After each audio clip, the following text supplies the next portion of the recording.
ಅಧಿಕಾರವನ್ನು ಬಯಸಿ ಹೋದವರಲ್ಲ, ಅಧಿಕಾರವನ್ನು ಬಿಸಾಡಿದಂಥ ರಾಜಕಾರಣಿ ಯಾರಾದರೂ ಇಂಡಿಯಾ ದೇಶದಲ್ಲಿದ್ದರೆ ಅವರು 1997ರಲ್ಲಿ ನನ್ನ ಪುಸ್ತಕದಲ್ಲಿ ಬರ್ತದೆ, ವಾಜಪೇಯಿ ಒಂದು ಚೀಟಿ ಕಳಿಸ್ತಾರೆ, ನಾವು ನಿನ್ನ ಸರ್ಕಾರಕ್ಕೆ ನಾವು ಇದು ಸಪೋರ್ಟ್ ಮಾಡ್ತೀವಿ, ನೀನು ಆತರ ಮಾಡಬೇಡ ಅಂತ.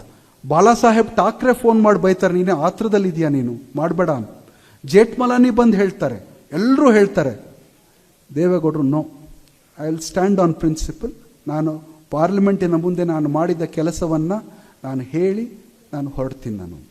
ಆ ಭಾಷಣ ಇದೆಯಲ್ಲ 1997ರಲ್ಲಿ ದೇವೇಗೌಡರು ಮಾಡಿದ ಭಾಷಣ, ಅದು ಆಲ್ ಟೈಮ್ ಭಾರತದ ಪ್ರಜಾಪ್ರಭುತ್ವದ ಪಾರ್ಲಿಮೆಂಟಿನಲ್ಲಿ ನಡೆದ ಸರ್ವಶ್ರೇಷ್ಠ ಭಾಷಣಗಳಲ್ಲಿ ಒಂದು. ಮತ್ತೆ ಸುಗತ ಹೇಳ್ತಾ ಇದ್ದಾನೆ ಅಂತ ಅಂದ್ಕೊಂಡು ಅದನ್ನು ಪಕ್ಕಕ್ಕಿಡಬೇಡಿ, ಇದು CNN ಹೇಳಿರುವಂಥ ಮಾತಿದು.